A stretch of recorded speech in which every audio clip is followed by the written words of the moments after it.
Bienvenue mes chers élèves, je me présente, je suis votre professeur de maths, M. Sami Lakhver, enseignant au lycée pilote Manzaouit. Dans cette séance, on va traiter le plan du travail. On a racine énième d'un nombre complexe, exercice d'application, équation du second degré et quelques exemples. Puis, on va traiter un exemple d'exercice type bac. Racine énième de l'unité. Pour tout entier naturel non nul n, l'équation z à la puissance n égale à 1 admet dans C une solution distincte définie par zk égale à exponentielle i de kpi sur n.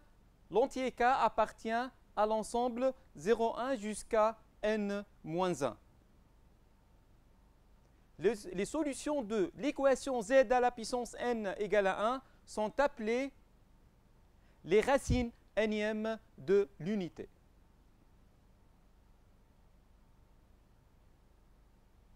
Conséquence, le plan est muni d'un repère orthonormé direct au UV. Donc, lorsque n supérieur ou égal à 3, les points images des racines énièmes de l'unité, on va avoir n points, sont les sommets d'un polygone régulier inscrit dans le cercle trigonométrique, c'est-à-dire le cercle d'Orion 1. Exemple, donnez les racines sixièmes de l'unité, puis placez les points images. Le plan est muni d'un repère orthonormé direct. On sait que les racines sixièmes de l'unité sont les solutions de l'équation z à la puissance 6 égale à 1. Cette équation admet 6 solutions distinctes définies par zk égale à exponentielle i de kpi sur 6 avec k varie entre 0 jusqu'à 5. Donc les solutions sont zk égale à exponentielle i de kpi sur 6 avec k varie entre 0 jusqu'à 5. On a alors les solutions sont exponentielle i0, c'est-à-dire 1, exponentielle i pi sur 3, exponentielle i 2pi sur 3, exponentielle i pi, exponentielle i 4pi sur 3 et exponentielle i 5pi sur 3. On va placer maintenant les points images sur un cercle trigonométrique. Et voilà, on va obtenir un polygone régulier. Donc voilà, ici on a les points images M0, M1, M2, M3, M4 et M5. On a les distances M0, M1 égale à la distance M1, M2, égale à la distance M2, M3, égale à la distance M3, M4, égale à la distance M4, M5.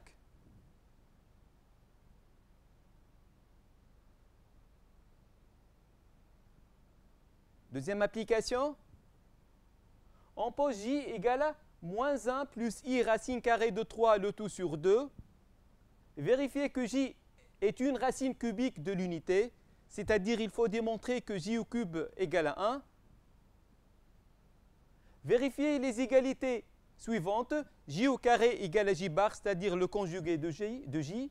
Et il faut démontrer, et montrons que la somme 1 plus j carré égale à 0. Montrez que pour tout entier naturel n, j à la puissance 3n égale à 1, et j à la puissance 3n plus 1 égale à j, et j à la puissance 3n plus 2 égale à j bar.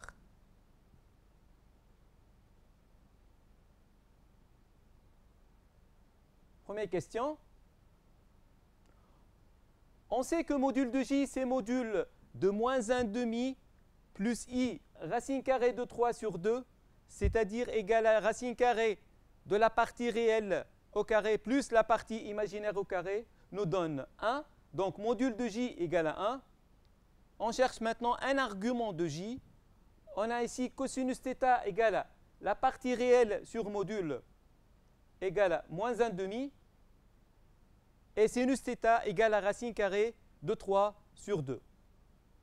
θ alors congru à 2pi sur 3 modulo 2pi.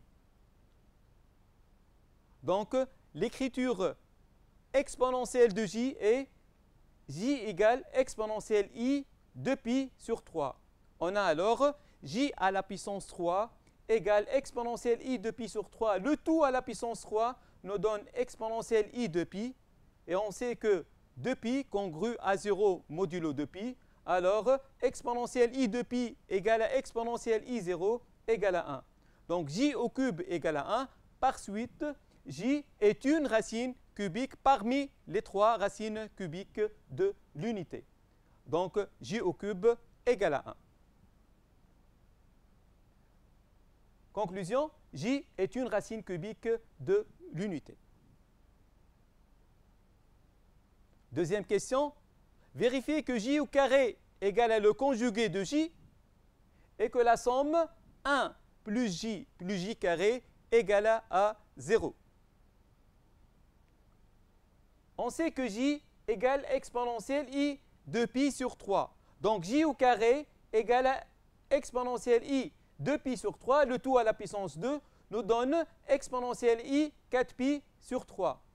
4pi sur 3, on peut l'écrire sous la forme 6pi sur 3 moins 2pi sur 3. Et on sait que 6pi sur 3 égale à 2pi, donc égale à exponentielle i 2pi moins 2pi sur 3. On peut supprimer les 2pi, alors on a j au carré égale à exponentielle moins i 2pi sur 3, c'est le conjugué de j. Donc on a alors j au carré égale à j bar.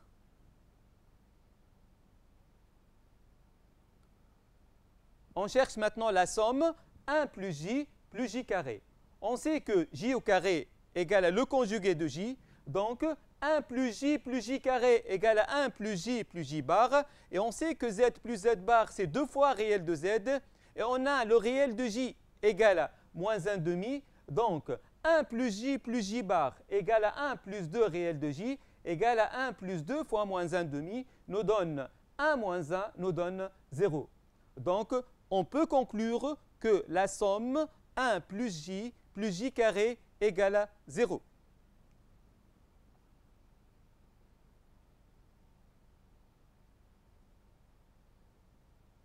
Maintenant, montrez que pour tout entier naturel n, on a j exposant 3n égale à 1 et j puissance 3n plus 1 égale à j et j puissance 3n plus 2 égale à j bar.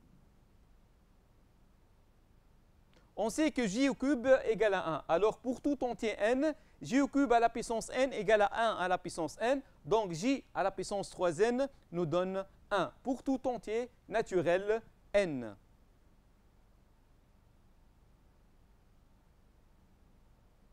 J à la puissance 3n plus 1 égale à j à la puissance 3n fois j. Et on sait que j à la puissance 3n égale à 1. Donc j à la puissance 3n plus 1 égale à 1 fois j nous donne j. D'où j à la puissance 3n plus 1 égale à j, quel que soit n appartient à n. Maintenant, j à la puissance 3n plus 2, de la même manière, égale j à la puissance 3n égale à 1 fois j au carré, donc nous donne j au carré. Or, on sait que j au carré égale à j bar d'après la question précédente, donc j à la puissance 3n plus 2 nous donne j bar. Racine énième, soit A un nombre complexe non nul d'argument θ. N un entier naturel non nul, alors l'équation z à la puissance n égale à a admet dans C n solutions distinctes définies par zk égale à r exponentielle i, facteur θ plus 2kπ le tout sur n, avec k un élément de 0 jusqu'à n-1, et r un réel positif avec r à la puissance n égale à module de a. Donc, les solutions de l'équation z à la puissance n égale à a sont n solutions de la forme zk égale à r exponentielle i θ plus 2kπ sur n, avec k varie entre 0 jusqu'à n-1, et r un réel strictement positif tel que r à la puissance n égale à module de a. Ces solutions sont appelées les racines nème du nombre complexe A. Donc, l'équation z à la puissance n égale à A admet n solutions distinctes qui s'appellent les racines nème du nombre complexe. Sont tous de la forme zk égale r exponentielle iθ plus 2kπ sur n, avec k varie entre 0 jusqu'à n moins 1.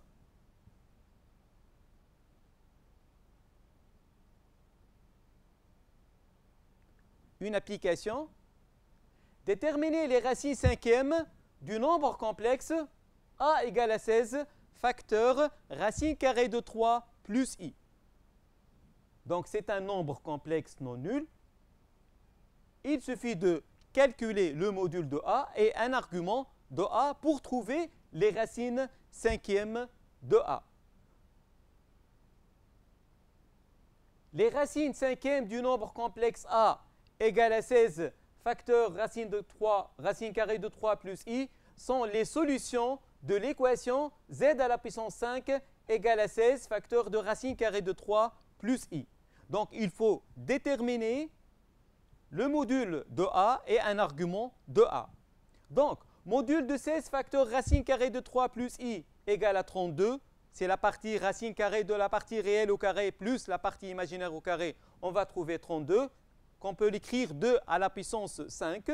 Et un argument de 16 facteur de racine carrée de 3 plus i est pi sur 6. Donc, argument de 16 facteur de racine carrée de 3 plus i congru à pi sur 6 modulo de pi. Donc, les solutions de E sont les nombres complexes zk de la forme r exponentielle i pi sur 6 plus 2kπ le tout sur 5 avec k varie entre 0 jusqu'à 5 moins 1, c'est-à-dire jusqu'à 4.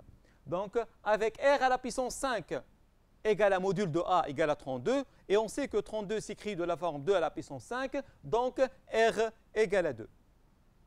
On remplace alors k par 0, par 1, par 2, par 3 et par 4. On a alors les solutions suivantes. 2 exponentielle i pi sur 30, 2 exponentielle i 13 pi sur 30, 2 exponentielle i 5 pi sur 6, 2 exponentielle i 37 pi sur 30 et 2 exponentielle i 49 pi sur 30.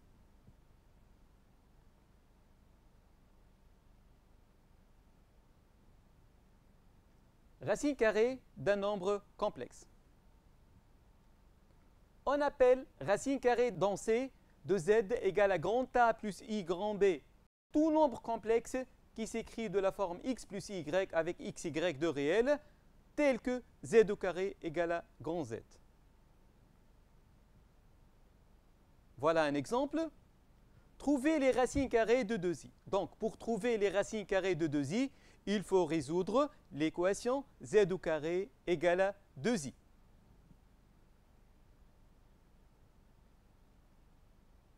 Or, on sait que 2i, on peut l'écrire de la forme 1 plus i au carré.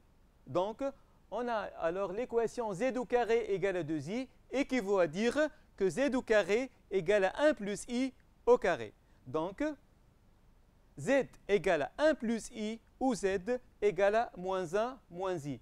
Donc, 2i admet deux racines qui sont z égale à 1 plus i et z égale à moins 1 moins i.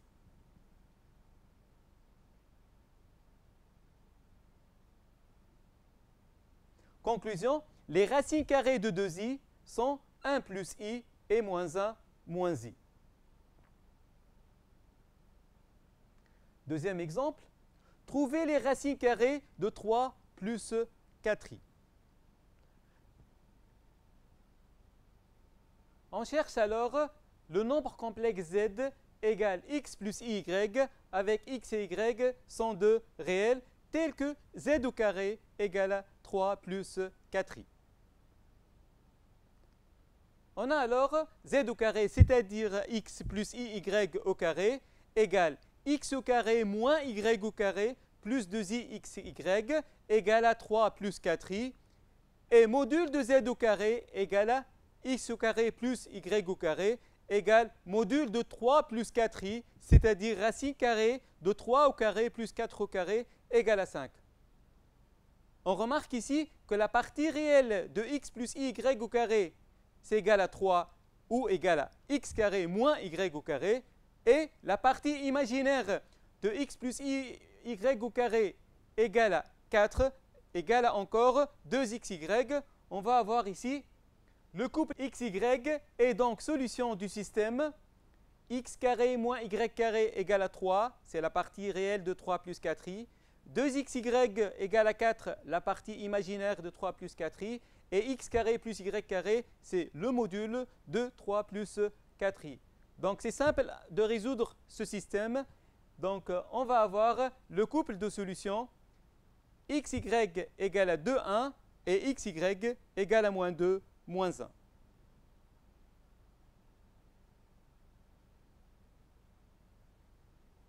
Conclusion, les racines carrées de 3 plus 4i sont z1 égale à 2 plus i et z2 égale à moins 2 moins i. Donc les solutions de l'équation z carré égale à 3 plus 4i sont les racines carrées de 3 plus 4i, z1 égale à 2 plus i et z2 égale à moins 2 moins i.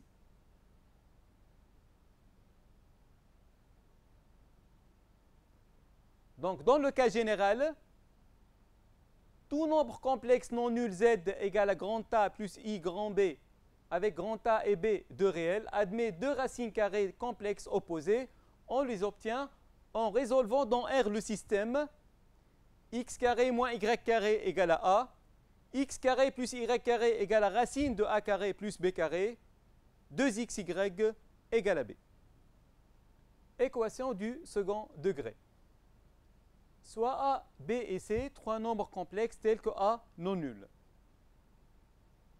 L'équation AZ carré plus BZ plus C égale à 0 admet dans C deux solutions, éventuellement confondues, définies par Z1 égale à moins B plus petit delta sur 2A et Z2 égale à moins B moins petit delta sur 2A, avec petit delta est une racine carrée de delta égale à B carré moins 4AC, c'est le discriminant. Conséquence, si Z1 et Z2 sont les solutions de AZ carré plus BZ plus C égale à 0 avec A non nul, alors on peut factoriser AZ carré plus BZ plus C. Donc AZ carré plus BZ plus C égale à A facteur Z moins Z1 facteur de Z moins Z2. Et la somme des deux racines égale à moins B sur A, et le produit des deux racines toujours égal à C sur A.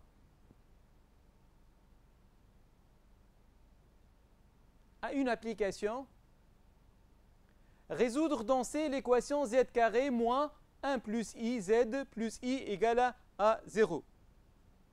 Deuxième question, soit θ un réel de l'intervalle 0 pi sur 2 ouvert, on considère l'équation dans C, Eθ, z carré moins 2 exponentielle Eθ, cosinus θ plus exponentielle de zθ égale à 0.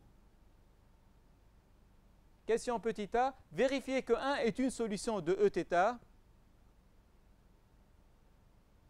Petit b, déduire l'autre solution. Troisième question.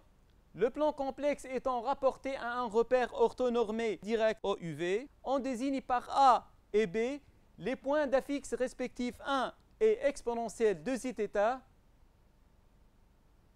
Déterminer l'ensemble des points B quand θ varie dans l'intervalle ouvert 0 pi sur 2. Question B. Déterminer l'affixe du point C tel que OACB soit un losange.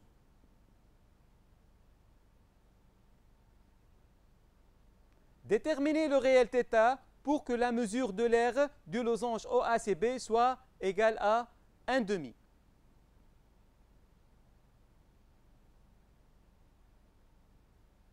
Question numéro 1. Pour résoudre cette équation, donc, on remarque que A égale à 1, on pose A égale à 1, on pose B égale à moins 1 plus i et c égale à i. On remarque alors que a plus b plus c égale à 0. Donc les solutions sont z' égale à 1 et z seconde égale à c sur a égale à i. Donc les solutions de cette équation sont 1 et i.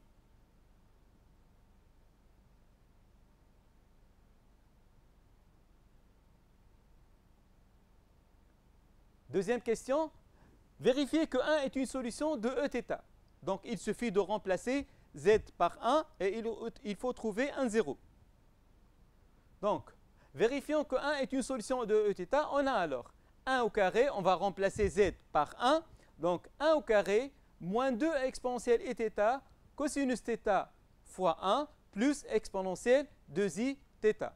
Ici, on va utiliser la formule de l'air. On sait que 2 cosinus θ égale à exponentielle Eθ plus exponentielle moins Eθ. Donc on va remplacer 2 cosinus θ par sa valeur. On a alors 1 moins exponentielle Eθ facteur exponentielle Iθ plus exponentielle moins Eθ plus e exponentielle 2Iθ. On fait le calcul. Donc on a ici 1 moins exponentielle Iθ fois exponentielle Iθ. On va avoir exponentielle 2Iθ moins exponentielle Iθ fois exponentielle moins Iθ égale à exponentielle Iθ moins θ plus exponentielle 2Iθ. On sait que exponentielle Iθ moins θ égale à 1. 1 moins 1 nous donne 0. Et exponentielle 2Iθ moins exponentielle 2Iθ nous donne 0. Alors, on a remplacé 1 dans notre équation, on a trouvé un 0, d'où 1 est une solution de Eθ. Question B, en déduire l'autre solution de Eθ. Mes chers élèves, ici, il faut impérativement utiliser la question petit a. Parce que la question, on dit ici en déduire. Donc, il faut déduire cette question à partir de la question petit a. On sait que d'après petit a, z' égale à 1. Et on sait aussi que z' fois z seconde égale à c sur a.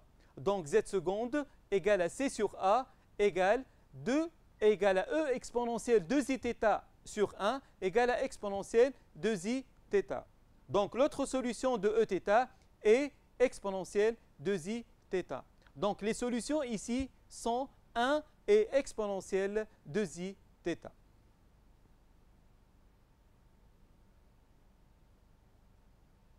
Troisième question. Le plan est muni d'un repère orthonormé direct. On désigne par A et B les points d'affixes respectives 1 et exponentielle 2iθ.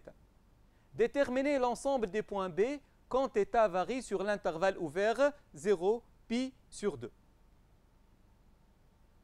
Donc soit E, l'ensemble des points B d'affixes exponentielle 2iθ avec θ appartient à l'ouvert 0, pi sur 2. Pour trouver un ensemble de points, il faut raisonner toujours par équivalence. B appartient à E équivaut à dire que module de ZB égale module de exponentielle de zθ égale à 1. Et argument de ZB congrue à argument de exponentielle de zθ modulo de pi avec θ appartient à 0, pi sur 2. Équivaut à dire que la distance OB égale à 1, parce que module de ZB égale à 1, donc distance OB égale à 1, et argument de ZB égale à combien? Égale à l'angle, la mesure de l'angle orienté UOB est congrue à 2θ modulo 2pi avec θ appartient à 0, pi sur 2. Et puisque OB est égal à 1, donc B appartient au cercle de centre O et d'orient 1, et on a la mesure de l'angle orienté UOB est congrue à 2θ modulo 2pi, avec 2θ appartient à 0, pi. Et voilà la construction. Et voilà, ici on a l'arc AD privé de A et privé de D, et A, ici, d'affixe 1 et D d'affixe moins 1. Question B. Déterminer la fixe du point C tel que OACB soit un losange. On sait qu'un losange est un parallélogramme qui a deux côtés consécutifs isométriques. On remarque ici que la distance OA égale à la distance OB, quel que soit θ, appartient à 0 pi sur 2. Ici, on a la distance OA, c'est module de ZA égale à module de 1 égale à 1. Et la distance OB, c'est module de exponentielle de zθ, quel que soit θ, ce module égale à 1. Donc, pour que OACB soit un losange, il suffit que OACB soit un parallélogramme dans ce cas. Donc, on sait que O, A et B sont 3 points non alignés. OACB est un losange si et seulement si le vecteur OA égale au vecteur BC, équivaut à A fixe de OA égale A fixe de BC, équivaut à ZA moins ZO, c'est-à-dire ZA, égale à ZC moins ZB, équivaut à ZC égale à ZA plus ZB. On sait que ZB égale à exponentielle de zθ, la fixe de ZC égale à 1 plus exponentielle de zθ. Petit c, déterminer le réel θ pour que la mesure de l'aire du losange OACB soit égale à 1,5. On sait que l'aire du losange OACB, voilà la figure, c'est le produit des deux diagonales sur 2, c'est-à-dire la distance OC fois la distance AB, le tout sur 2. On pose à OACB l'aire du losange OACB. Donc, l'aire du losange OACB égale OC fois AB, le tout sur 2, égale module de ZC fois module de ZB moins ZA, le tout sur 2. On remplace la module de ZC par sa valeur, égale module de 1 plus exponentielle de zθ, fois module de ZB moins ZA, c'est-à-dire module de exponentielle de zθ moins 1, le tout sur 2. On a ici le produit remarquable, A moins B facteur de A plus B. On va avoir alors exponentielle 4iθ moins 1, le tout module, le tout sur 2. Je peux factoriser par exponentielle de zθ. On a alors l'aire du losange OACB égale module de exponentielle de zθ, facteur module de exponentielle de zθ moins exponentielle moins de zθ, le tout sur 2. On sait que module de exponentielle de zθ égale à 1. Et à l'aide de la formule de l'aire, je peux remplacer exponentielle de zθ moins exponentielle moins de zθ par 2i sinus de θ. On a alors l'aire du losange OACB égale 1 fois module de 2i sinus θ, le tout sur 2, égale 2 sur 2, facteur sinus de θ en valeur absolue, égale valeur absolue de sinus de θ. Or, on sait que θ appartient à 0 pi sur 2 ouvert. Donc, 2θ est un élément de 0 pi ouvert, d'où sinus de θ est un réel strictement positif, donc module de sinus de θ ou encore valeur absolue de sinus de θ égale à sinus de θ. Donc, pour tout θ appartient à 0 pi sur 2, l'aire de OACB égale à sinus de θ. Conclusion, l'aire OACB égale à 1,5 équivaut à dire sinus de θ égale à 1,5 et 2θ entre 0 et pi. Équivaut à dire que 2θ égale à pi sur 6 ou 2θ égale à 5 pi sur 6. Donc θ égale à pi sur 12 ou θ égale à 5 pi sur 12. Donc l'aire du losange OACB égale à 1,5 si et seulement si θ égale à 5 pi sur 12 ou pi sur 12. Cette séance prend fin. Merci pour votre attention, mes chers élèves. Bonne continuation et à bientôt.